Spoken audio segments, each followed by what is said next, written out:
ನಮಸ್ತೆ. ನಮ್ಮ ಕುಟುಂಬ ಕನ್ನಡ ವ್ಲಾಗ್ಸ್ಗೆ ತಮ್ಮೆಲ್ಲರಿಗೂ ಸ್ವಾಗತ. ನಾನು ನಿಮ್ಮ ಪ್ರೀತಿಯ ಕನ್ನಡತಿ ಭಾಗ್ಯ.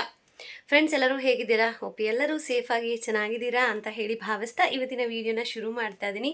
ಸೊ ತುಂಬ ಜನ ನನ್ನ ಹೇರ್ ಸ್ಟೈಲ್ ಬಗ್ಗೆ ಕೇಳ್ತಾ ಇದ್ರಲ್ಲ, ಇಲ್ಲಿ ನೋಡಿ. ಮೇ ಬಿ ನಿಮಗೆ ಕಾಣಿಸ್ತಾ ಇದೆಯೋ ಇಲ್ವೋ ಗೊತ್ತಿಲ್ಲ, ಬಟ್ ತುಂಬಾ ಚೆನ್ನಾಗಿದೆ. ನನಗೆ ಫ್ರೀ ಹೇರ್ಸ್ ಬಿಡೋಣ ಅಂತ ಆಸೆ ಆಗ್ತಾ ಇದೆ. ಸೊ ಇವತ್ತು ಏಕಾದಶಿ ಆಗಿರೋದ್ರಿಂದ ನೋ ಫ್ರೀ ಹೇರ್ಸ್. ಆ್ಯಂಡ್ ತುಂಬ ಜನ ಕೇಳ್ತಾ ಇದ್ರಲ್ವಾ, ನೀವು ಸೆಲ್ಫ್ ಗಿಫ್ಟ್ ಏನು ತೊಗೊಂಡ್ರಿ ಅಂತ. ಮೇ ಬಿ ನಿಮಗೆ ನೋಡ್ತಾ ಇದ್ರೆ ಈ ವಿಡಿಯೋದಲ್ಲೂ ಗೊತ್ತಾಗುತ್ತೆ. ಆ್ಯಂಡ್ ಮೋರ್ ಓವರ್ ಅದರದ್ದು ಸಪ್ರೇಟ್ ವಿಡಿಯೋನೇ ನಾನು ಶೇರ್ ಮಾಡ್ತೀನಿ. So let start today's video. And Ekadashi ಪೂಜೆ ಹೋಪ್ ಎಲ್ಲರೂ ಆಲ್ಮೋಸ್ಟ್ ಮಾಡಿ ಮುಗಿಸಿರ್ತೀರಾ ಅಂತ ಭಾವಿಸ್ತೀನಿ.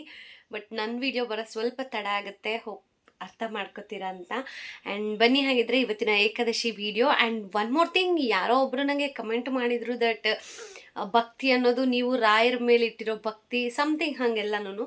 ಸೊ ಆ ಕಮೆಂಟ್ಗೂ ಸಹ ನಾನು ಲಾಸ್ಟಲ್ಲಿ ಆನ್ಸರ್ ಮಾಡ್ತೀನಿ. ಸೊ ಕೊನೆವರೆಗೂ ಸ್ಕಿಪ್ ಮಾಡದೆ ವಿಡಿಯೋನ ನೋಡಿ. ಹಾಗಿದ್ರೆ ವೆಲ್ಕಮ್.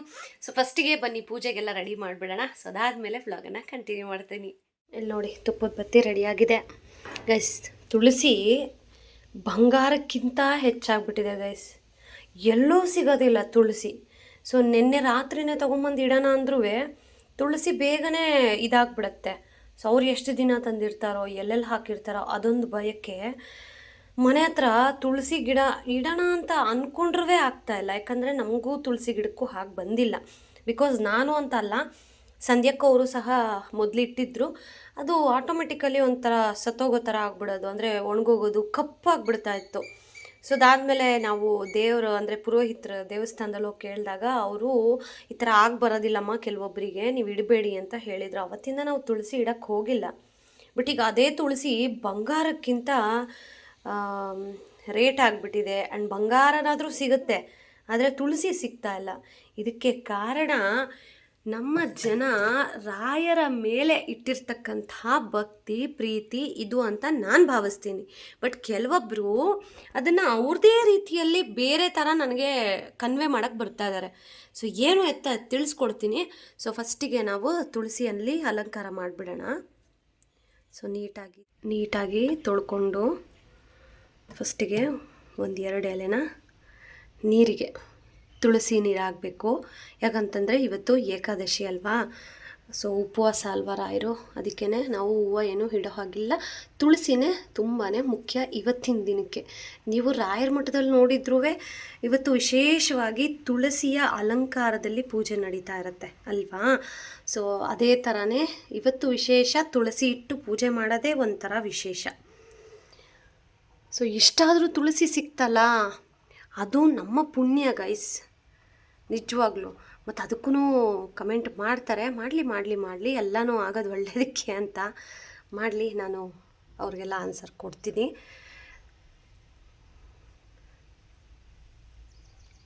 ಎಷ್ಟು ಸಿಕ್ತೋ ಅಷ್ಟೇ ಭಾಗ್ಯ ಅನ್ನೋ ಥರ. ಆಮೇಲೆ ತುಂಬ ಜನ ಫೋಟೋಗೂ ಇಡ್ಬೋದು ಅಕ್ಕ ಹೂವು, ಅಂದರೆ ರಾಯರ ಏಕಾದಶಿ ಅಲ್ವಾ, ನಾವು ಫೋಟೋಗೆ ಇಡ್ಬೋದಲ್ಲ ಅಂತ ಕೇಳ್ತೀರಾ. ದಯವಿಟ್ಟು ಆ ಥರ ಮಾಡೋಕ್ಕೆ ಹೋಗ್ಬಿಡಿ. ನಾನು ಅದಕ್ಕೆ ಸಪ್ರೇಟಾಗಿ ಇಟ್ಟರೆ ಒಳ್ಳೆಯದು ಅಂತ ತುಂಬ ಜನ ಹೇಳ್ತಾರೆ. ಬಟ್ ನಾವಿರೋ ಪುಟ್ಟ ಮನೆಯಲ್ಲಿ ನಮಗೆ ಸಪ್ರೇಟಾಗಿ ಇಡೋಕ್ಕೆ ಜಾಗ ಇಲ್ಲ, ಓಕೆನಾ. ಸೊ ಅದಕ್ಕೇ ನಾವು ಇರೋ ಜಾಗದಲ್ಲೇ ರಾಯರನ್ನು ಇಟ್ಟು ಪೂಜೆ ಮಾಡ್ತಾಯಿದ್ದೀವಿ. ತುಂಬ ಜನ ಹೇಳ್ತಾರೆ ಯಾರು ಹಿಂಗೆ ಇಡಬಾರ್ದು, ಸಪ್ರೇಟಾಗಿ ಇಡಬೇಕು ಅಂತ. I agree that. ಬಟ್ ಇಲ್ಲದೆ ಇರೋರು ನಾವೇನು ಮಾಡೋದು ಅಲ್ವಾ. ಸೊ ಹೀಗೆ ಇಟ್ಟು ನೋಡಿ, ಇಷ್ಟಾಗಿದೆ ತುಳಸಿ. ಇಷ್ಟು ಸಿಕ್ಕಿರೋದೇ ಪುಣ್ಯ. ಇವತ್ತು ಏಕಾದಶಿ ದಿನ ಇಷ್ಟೂ ಕೆಲವೊಂದು ಸಾರಿ ಸಿಗದೇಲೆ ಪೂಜೆ ಮಾಡಿರೋ ದಿನಗಳು ಇದೆ ಗೈಸ್. ಬಟ್ ಇವತ್ತು ಸಿಕ್ಕಿದೆಯಲ್ಲ, ಅದು ಓಕೆ, ಪುಣ್ಯ ಅಂತ. ಸೊ ಬನ್ನಿ, ಈಗ ಫಸ್ಟಿಗೆ ದೀಪ ಹಚ್ಚಿ ಪೂಜೆ ಮಾಡಿ ಆಮೇಲೆ ನಾನು ವ್ಲಾಗ್ ಕಂಟಿನ್ಯೂ ಮಾಡಿ. ಮೊದಲಿಗೆ ನಾನು ಫಸ್ಟು ತುಪ್ಪದ ಆರತಿನ ಬೆಂಕಿ ಕಡ್ಡಿಯಿಂದ ಹಚ್ಕೊಬಿಡ್ತೀನಿ. ಓಂ ನಮಃ ಶಿವಾಯ, ಓಂ ನಮಃ ಶಿವಾಯ, ಓಂ ನಮಃ ಶಿವಾಯ.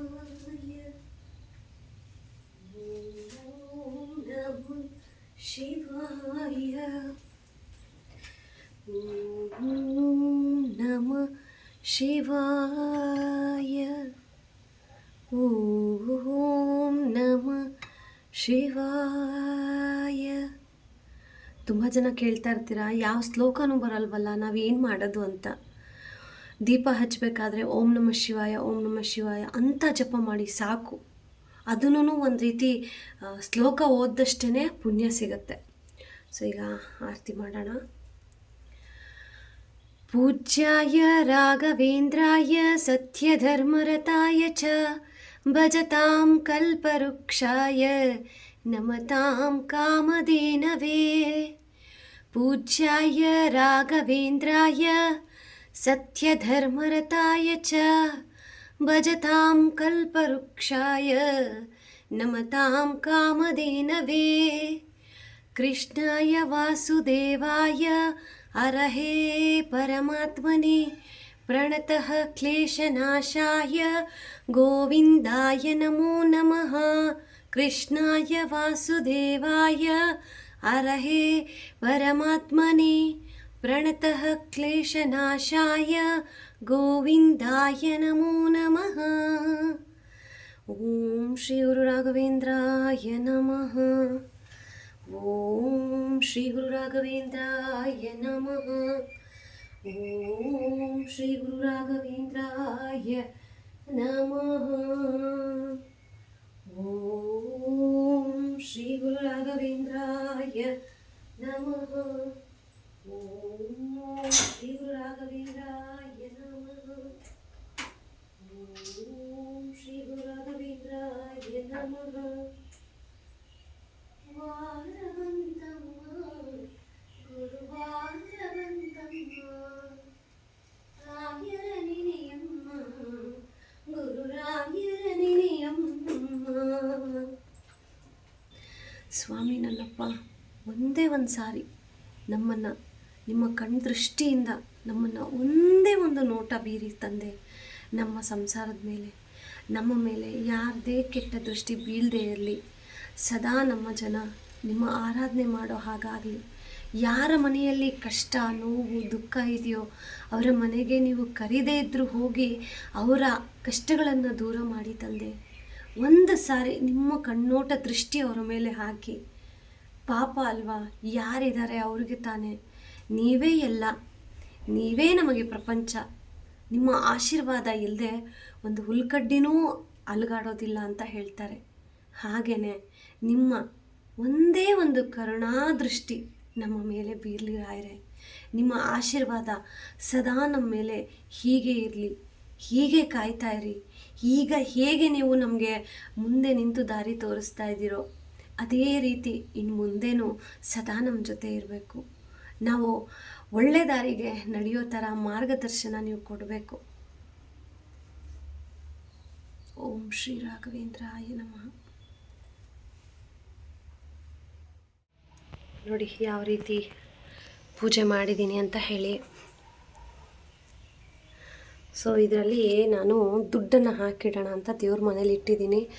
ಇದು ಅಲ್ಲಿ ಇಡ್ಬೋದಾ ಇಡಬಾರ್ದಾ ಅಂತ ಗೊತ್ತಿದ್ರೆ ಕಮೆಂಟ್ ಮಾಡಿ ದಯವಿಟ್ಟು. ರಾಯರು ಎಲ್ರಿಗೂ ಒಳ್ಳೇದು ಮಾಡಲಿ ಅಂತ ಮನಸ್ಪೂರ್ವಕವಾಗಿ ಬೇಡ್ಕೋತೀನಿ. ನನ್ನನ್ನು ಚಾನಲ್ ಸಬ್ಸ್ಕ್ರೈಬ್ ಮಾಡಿ ಸಪೋರ್ಟ್ ಮಾಡಿ ಅಂತ ನಾನು ಕೇಳೋದಿಲ್ಲ ಈ ವಿಡಿಯೋಗೆ ಎಕ್ಸ್ಪೆಷಲಿ. ಯಾಕೆಂತಂದರೆ ರಾಯರು ನಮ್ಮನ್ನು ನಡ್ಸ್ಕೊಂಡು ಹೋಗ್ತಾ ಇದ್ದಾರೆ. ಏನೇ ಇದ್ದರೂ ರಾಯರಿಗೆ ಗೊತ್ತು ಯಾವ ಟೈಮಲ್ಲಿ ಏನು ಕೊಡಬೇಕು ಅಂತ ಹೇಳಿ.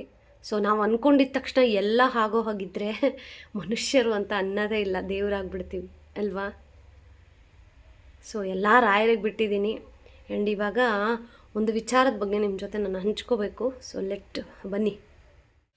ಇದು ಇವತ್ತು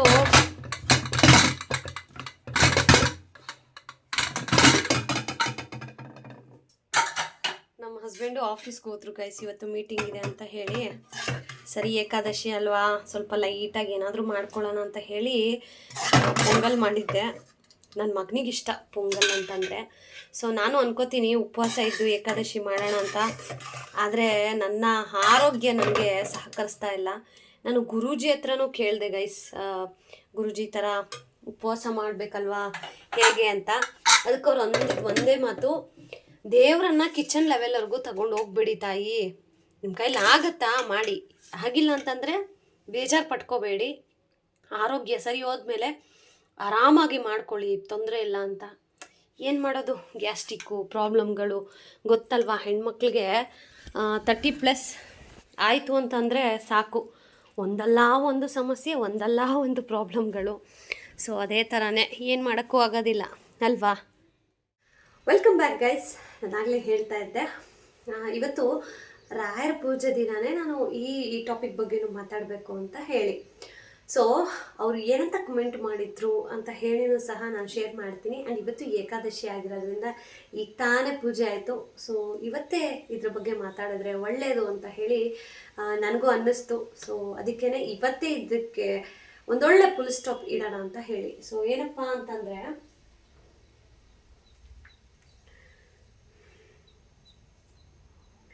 ಇವರು ಆಶಾ ಬಾಲು ಅಂತೆ. ಫಸ್ಟ್ ಅವರೇ ಹೇಳ್ಬಿಟ್ಟಿದ್ದಾರೆ, ಸಿಸ್ ಒಂದು ಫ್ಯಾಕ್ಟ್ ಹೇಳ್ತೀನಿ, ಬಟ್ ಬೇಜಾರ್ ಆ್ಯಂಡ್ ಅಫೆನ್ಸ್ ಆಗಬೇಡಿ ಅಂತ ಹೇಳಿ. ನಾನು ಖಂಡಿತವಾಗ್ಲೂ ಬೇಜಾರು ಮಾಡ್ಕೊಂಡಿಲ್ಲ, ಅಫೆನ್ಸಿವ್ ಆಗ್ತಾ ಇಲ್ಲ. ಜಸ್ಟ್ ಏನು ಫ್ಯಾಕ್ಟ್ ಇದೆ ಅದನ್ನು ಹೇಳ್ತಾ ಇದ್ದೀನಿ ಅಷ್ಟೇನೆ.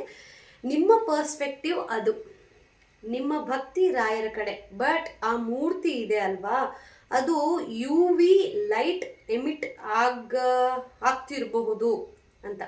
ಮೋಸ್ಟ್ ಆಫ್ ಆಲ್ ನೀವು ಕಾಮನ್ ಲ್ಯಾಂಗ್ವೇಜಲ್ಲಿ ರೇಡಿಯಂ ಲೈಟ್ ಅಂತ ಕರಿತೀರಲ್ವಾ, ಅದೇ ಲೈಟ್ ಅದು. ಯಾವ ಥರ ನೈಟಲ್ಲಿ ಕತ್ಲೆ ಇರುವಾಗ ನೋಡಿ UV ಲೈಟ್ ಎಮಿಟ್ ಆಗುತ್ತೆ. ನಮ್ಮ ಮನೆಯಲ್ಲೂ ಇದೇ ಮೂರ್ತಿ ಇದೆ, ಮಂತ್ರಾಲಯದಿಂದ ಬೈ ಮಾಡಿರೋದು, ಅಷ್ಟೇ ಫ್ಯಾಕ್ಟು. ಇದ್ರ ಬಗ್ಗೆ ಗೊತ್ತಿರೋರು ವಿಡಿಯೋ ನೋಡಿದಾಗ ಸುಮ್ಮನೆ ನೀವು ಮಿಸ್ಲೀಡ್ ಮಾಡ್ತಿದ್ದೀರಾ ವೀವರ್ಸ್ನ ಅಂತ ಅನ್ಕೋಬಹುದು ಅಲ್ವಾ. ಸೊ ಕಮೆಂಟ್ ಹಾಕಿದೆ, ನಿಮ್ಮ ಡಿವೋಷನ್ಗೆ ನಾನು ಅಡ್ಡ ಬರ್ತಿಲ್ಲ, ಬಟ್ ಫ್ಯಾಕ್ಟ್ ಗೊತ್ತಿರೋದನ್ನು ಹೇಳಬೇಕು ಅನ್ನಿಸ್ತು ಅಂತ ಹೇಳಿ ಕಮೆಂಟ್ ಹಾಕಿದ್ರು.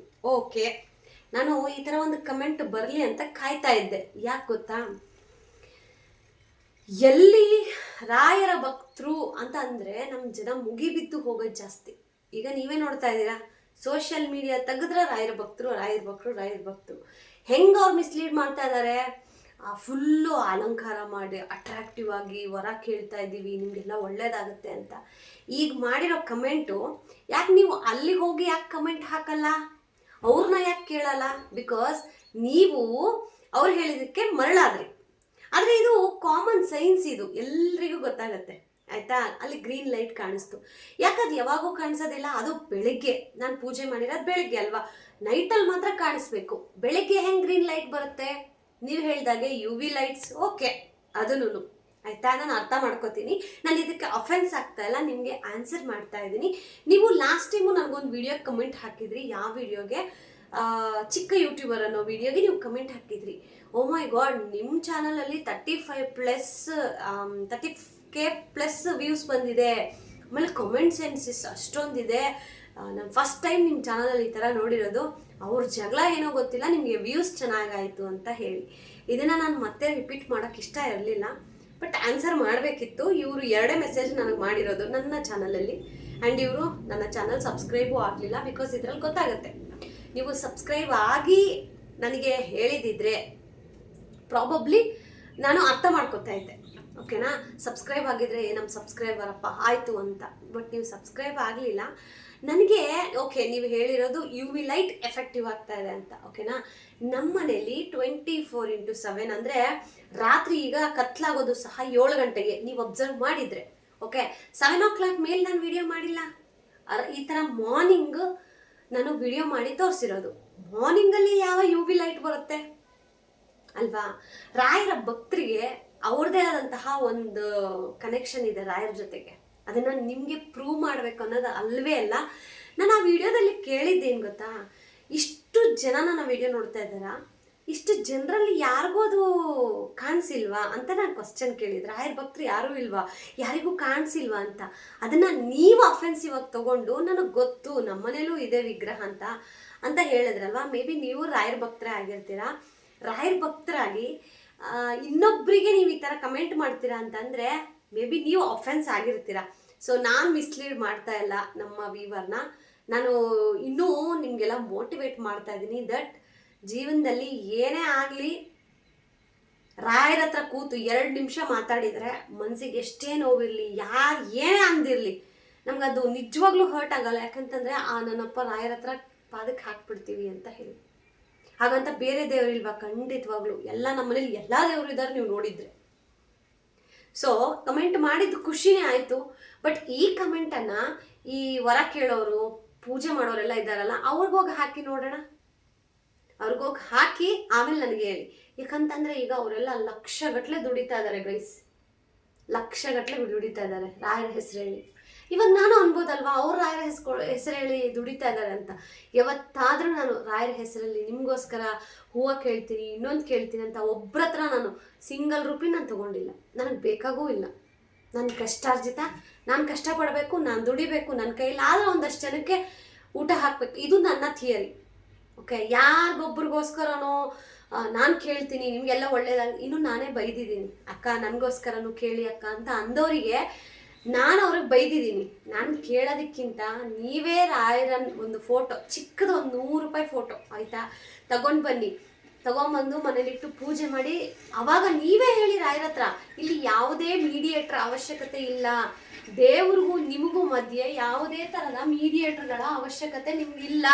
ನಾನು ಇದನ್ನೇ ಆಗಲೂ ಹೇಳಿದೆ, ಈಗಲೂ ಹೇಳ್ತೀನಿ. ಯಾಕೆ ಬೇಕು ಮೀಡಿಯೇಟರ್ ನಿಮಗೆ? ನೀವೇ ಡೈರೆಕ್ಟಾಗಿ ದೇವ್ರ ಹತ್ರ ಕೇಳಿ. ಇವಾಗ ಈ ಕಮೆಂಟನ್ನು ನೋಡೋಣ, ಎಷ್ಟು ಧೈರ್ಯ ಇದ್ದರೆ ನೀವು ಅವ್ರಿಗೆ ಹೋಗಿ ಕಮೆಂಟ್ ಹಾಕಿ. ಯಾರೆಲ್ಲ ಈಗ ಸೋಷಿಯಲ್ ಮೀಡಿಯಾದಲ್ಲಿ ಫೋನ್ ತೆಗೆದ್ರೆ ಏಕಾದಶಿ ವಿಡಿಯೋಗಳು ಬರ್ತಾ ಇದೆಯಲ್ಲ, ರಾಯರ ಪೂಜೆ ವಿಡಿಯೋ ಬರ್ತಾ ಇದೆಯಲ್ಲ, ಫೋಟೋಸ್ಗೆಲ್ಲ ಇಷ್ಟಿಷ್ಟು ಹೂವು ಹಾಕಿ, ನಾನು ಅವನ್ನ ರೆಸ್ಪೆಕ್ಟ್ ಮಾಡ್ತೀನಿ, ಅವರ ಭಕ್ತಿ ಅದು. ಓಕೆ, ನನ್ನ ಕೈಲಾಗಿದ್ದು ಇಷ್ಟೇ, ಇದು ನನ್ನ ಭಕ್ತಿ. ಭಕ್ತಿಗೆ ಯಾವುದೇ ರೀತಿಯಾದಂತಹ ಅಡ್ಡಗೋಡೆ ಇಲ್ಲ, ಇಷ್ಟೇ ಇರಬೇಕು, ಇಷ್ಟೇ ಮಾಡಬೇಕು ಅಂತ ಇಲ್ಲ. ಅದು ಅವರ ಭಕ್ತಿ, ಇದು ನನ್ನ ಭಕ್ತಿ. ಹಾಗಂತ ಯಾಕೆ ಅಷ್ಟು ದೊಡ್ಡವ್ರಿಗೆ ಯಾಕೆ ಇವ್ರು ಕಮೆಂಟ್ ಹಾಕಲ್ಲ ಅಂತಂದರೆ, ಅಂಥವ್ರಿಗೆ ಹಾಕಿದ್ರು ಇಂಥವ್ರನ್ನ ಲೆಕ್ಕಕ್ಕೆ ಇಟ್ಕೊಳ್ಳೋದಿಲ್ಲ. ಅದೇ ನಾವು ಆದರೆ ಸಣ್ಣ ಯೂಟ್ಯೂಬರ್ ಅಲ್ವಾ, ನೀವು ಒಂದು ಕಮೆಂಟ್ ಹಾಕಿದ್ರೆ ನಾವು ಎಲ್ಲವನ್ನ ಓದ್ತಾ ಇರ್ತೀವಿ. ಓದಿದಾಗ ನಿಜವಾಗ್ಲೂ ಬೇಜಾರಾಗುತ್ತೆ. ನಾವು ಒಳ್ಳೇದು ಮಾಡೋಣ ಅಂತ ಅಂದ್ಕೊಂಡ್ರೆ ಈ ಜನ ಅದರಲ್ಲೂ ಮೊಸರಲ್ಲಿ ಕಲ್ಲು ಹುಡ್ಕೋದು ಅಂತ ಹೇಳ್ತಾರಲ್ಲ, ಹಾಗೆ ನೀವು ಅದರಲ್ಲೂ ತಪ್ಕೊಂಡು ಹಿಡಿತೀರಾ ಅಂತಂದರೆ ಅದು ನಿಮ್ಮ ಒಂದು ಇದು. ಆಮೇಲೆ ಅದರಲ್ಲೂ ಹೇಳಿದಿರಲ್ವಾ, ಇದು ನಿಮ್ಮ ಪರ್ಸ್ಪೆಕ್ಟಿವ್ ಅಂತ. ಹೌದು, ಇದು ನನ್ನ ಪರ್ಸ್ಪೆಕ್ಟಿವ್. ಈಗ ನೀವೇನು ಕಮೆಂಟ್ ಮಾಡಿದ್ದೀರಲ್ಲ, ಅದು ನಿಮ್ಮ ಪರ್ಸ್ಪೆಕ್ಟಿವ್. ಅದು ನೀವು ಎಷ್ಟು ರಾಯರಿಗೆ ಶರಣಾಗಿದ್ದೀರಾ ಅನ್ನೋದು ಆ ಕಮೆಂಟಲ್ಲೇ ಗೊತ್ತಾಗತ್ತೆ. ಆ್ಯಂಡ್ ನಾನು ಕೇಳ್ಕೊಳ್ಳೋದು ಒಂದೇ, ರಾಯರು ಎಲ್ರಿಗೂ ಒಳ್ಳೇದು ಮಾಡಲಿ, ಎಲ್ಲರೂ ಚೆನ್ನಾಗಿರಲಿ. ನಾನು ಇವತ್ತಿಗೂ ಪೂಜೆ ಮಾಡಿದ್ರು ಕೇಳೋದಷ್ಟೇ. ಯಾಕಂತಂದರೆ ಕೆಲವೊಬ್ಬರು ಮನೆಗಳಲ್ಲಿ ಹೆಂಗಿರುತ್ತೆ ಪರಿಸ್ಥಿತಿ ಅಂತಂದರೆ ಹೇಳ್ಕೊಳಕ್ಕೂ ಸಾಧ್ಯ ಇರೋದಿಲ್ಲ. ನಾನು ಅಂಥವ್ರಿಗೂ ಸಹ ತಂದೆ, ಈ ಯಾರಿಗೆಲ್ಲ ಕಷ್ಟದಲ್ಲಿದ್ದಾರೋ ಅವ್ರು ಕರೆಯೋಕ್ಕಾಗಿರಲ್ಲ, ನಿನ್ನನ್ನು ನೆನೆಸ್ಕೊಳ್ಳೋಕ್ಕೂ ಆಗಿರೋದಿಲ್ಲ, ಅಂಥವ್ರಿಗೂ ಹೋಗಿ ಒಳ್ಳೇದು ಮಾಡಪ್ಪ ಅಂತ ಬೇಡ್ಕೊಳ್ಳೋವಳು ನಾನು. ಸೊ ನನಗೆ ಈ ಥರ ಕಮೆಂಟ್ ಮಾಡಿದ್ದು ಬೇಜಾರಾಗಲಿಲ್ಲ, ಬದಲಿಗೆ ಸ್ವಲ್ಪ ಜನ ಆ್ಯಕ್ಟಿವ್ ಇದ್ದಾರೆ ಅಂತ ಗೊತ್ತಾಯಿತು. ನನ್ನ ಚಾನಲ್ ಮೇಲೆ ಕಣ್ಣಿದೆ, ಏನಾದರೂ ಒಂದು ಡಿಫೆಕ್ಟ್ ಕಂಡುಹಿಡಿಬೇಕಲ್ಲ ಅಂತ. ಆ್ಯಂಡ್ ನೀವು ಹೇಳ್ದಾಗೆ ಫಸ್ಟ್ ಆಫ್ ಆಲ್ ನಾನು ಯಾರನ್ನೂ ಮಿಸ್ಲೀಡ್ ಮಾಡ್ತಾ ಇಲ್ಲ. ಇದು ನಿಮ್ಮ ತಲೆಗಿದ್ರೆ ಒಳ್ಳೆಯದು. ಆ್ಯಂಡ್ ಹೋಪ್ ಈ ಥರ ಕಮೆಂಟ್ಸ್ ಇನ್ನು ಬರೋದಿಲ್ಲ ಅಂತ ಅನ್ಕೋತೀನಿ. ಸೊ ನೀವು ಮೋಟಿವೇಟಾಗಿ ಕಮೆಂಟ್ ಮಾಡಿ, ಅದನ್ನೂ ನಾನು ಪಿನ್ ಮಾಡಿರ್ತೀನಿ, ಖುಷಿ ಆಗುತ್ತೆ. ಅದು ಬಿಟ್ಬಿಟ್ಟು ಯಾರೋ ಒಬ್ಬರು, ಅದು ಅವರವರ ನಂಬಿಕೆ ಆಯಿತಾ. ಈಗ ನಾನು ಆ ಲೈಟ್ ಯಾಕೆ ಬಂತು ಅಂತಂದರೆ, ಅವತ್ತು ನಾನು ಆ ವಿಡಿಯೋದಲ್ಲೂ ಹೇಳಿದ್ದೀನಿ, ಅವತ್ತು ನಾನು ಎಷ್ಟು ನೋವು ತಿಂದೆ, ನನಗೆ ಯಾರ ಥರ ಮಾಡಿದ್ರು, ಅದೆಲ್ಲವನ್ನ ನಾನು ತಡೆಯೋಕ್ಕಾಗದೆ ನಾನು ಕಣ್ಣೀರು ಹಾಕಿ ಈ ಕೈಯಲ್ಲೇ ವಿಗ್ರಹ ಇಟ್ಕೊಂಡು ಹತ್ತಿದ್ದೀನಿ ನಾನು, ಆಯಿತಾ. ಅವತ್ತು ಆ ಲೈಟ್ ಏನು ನನಗೆ ಕಾಣಿಸ್ತು, ಈ ಫಸ್ಟ್ ಸತಿ ಅಂತ ನಾನು ಹೇಳ್ತಾ ಇಲ್ಲ, ಆ ಥರ ಎಷ್ಟೊಂದು ಸತಿ ಕಾಣಿಸಿದಾಗ ಎಲ್ಲನೂ ನನ್ನ ಮನಸ್ಸಿಗೆ ಸಮಾಧಾನ. ಓಕೆ, ಅದು ನನ್ನ ಒಂದು ಭಕ್ತಿ, ಅದಕ್ಕಿಂತ ಏನು ಹೆಚ್ಚು ಹೇಳಬಲ್ಲೆ. ಆ ಲೈಟ್ ಬಂದಿದ್ದೆ, ನನಗೆ ಯಾರು ಆ ಥರ ಮಾಡಿದ್ರೋ ಅಥವಾ ಯೋಚನೆ ಮಾಡಿದ್ರೋ ಅಥವಾ ನಿಜವಾಗ್ಲೂ ಮಾಡಿದ್ರೋ ಭಗವಂತ ಅವರಿಗೆ ತೋರಿಸಿದ್ದಾನೆ ಅಂತ ನಾನು ಅಂದ್ಕೊಂಡಿದ್ದೀನಿ. ಬಟ್ ನಾನು ಯಾರಿಗೂ ಆ ಥರ ಕೆಟ್ಟದ್ದು ಬಯಸೋಳಲ್ಲ. ಎಲ್ಲರೂ ಒಳ್ಳೆಯವರೇ, ಸಮಯ ಸಂದರ್ಭ ಹಂಗೆ ಮಾಡಿಸುತ್ತೆ, ಹಾಗಂತ ಎಲ್ಲರೂ ಕೆಟ್ಟವರಲ್ಲ. ಇದು ನಿಮ್ಗೆ ಅರ್ಥ ಆದರೆ ನನಗಷ್ಟೇ ಸಾಕು. ಸೊ ಓಕೆ ಗೈಸ್, ಇದಾಗಿತ್ತು ಇವತ್ತಿನ ವಿಡಿಯೋ. ಏಕಾದಶಿ ವಿಡಿಯೋನ ಇಲ್ಲಿಗೆ ಎಂಡ್ ಮಾಡ್ತೀನಿ. ಹೋಪ್ ಇವತ್ತಿನ ವಿಡಿಯೋ ನಿಮಗೆ ಅರ್ಥ ಆಗಿರುತ್ತೆ ಕೆಲವೊಬ್ಬರಿಗೆ. ಆ್ಯಂಡ್ ಈ ವಿಡಿಯೋ ಇಷ್ಟ ಆಗಿದೆ ಅಂತ ಹೇಳಿ ಭಾವಿಸ್ತೀನಿ. ಸೊ ದಯವಿಟ್ಟು ಇಷ್ಟ ಆದರೆ ಲೈಕ್ ಮಾಡಿ, ಶೇರ್ ಮಾಡಿ, ನಿಮ್ಮ ಪ್ರೀತಿಯ ಕಮೆಂಟನ್ನು ಕಮೆಂಟ್ ಹಾಕಿ. ಈ ಥರ ಎಲ್ಲ ಕಮೆಂಟ್ ಹಾಕಬೇಡಿ, ಪ್ರೀತಿಯಿಂದ ಕಮೆಂಟನ್ನು ಹಾಕಿ. ನಾನು ಪ್ರೀತಿಯಿಂದನೇ ರಿಪ್ಲೈ ಕೊಡ್ತೀನಿ. ಯಾರೆಲ್ಲ ಹಾಗೆಲ್ಲ ಹಾಕ್ತಿರೋ ನಿಮಗೂ ನಾನು ಅದೇ ಥರ ರಿಪ್ಲೈ ಮಾಡ್ತೀನಿ. ಆ್ಯಂಡ್ ಮೋರ್ ಓವರ್ ಗೊತ್ತಾಯ್ತಾ, ನಾನು ಯೂಟ್ಯೂಬಿಂದ ಏನೆಲ್ಲ ಬಂದಿರೋ ಹಣದಿಂದ ಏನೆಲ್ಲ ತಗೊಂಡೆ ಅಂತ ಈ ವಿಡಿಯೋದಲ್ಲೂ ಕ್ಲೂ ಇದೆ. ಯಾರು ಗೆಸ್ ಮಾಡಿ ಕಮೆಂಟ್ ಮಾಡ್ತಿರೋ ಲೆಟ್ಸ್ ಸಿ. ಓಕೆನಾ? ಬಾಯ್ ಬಾಯ್.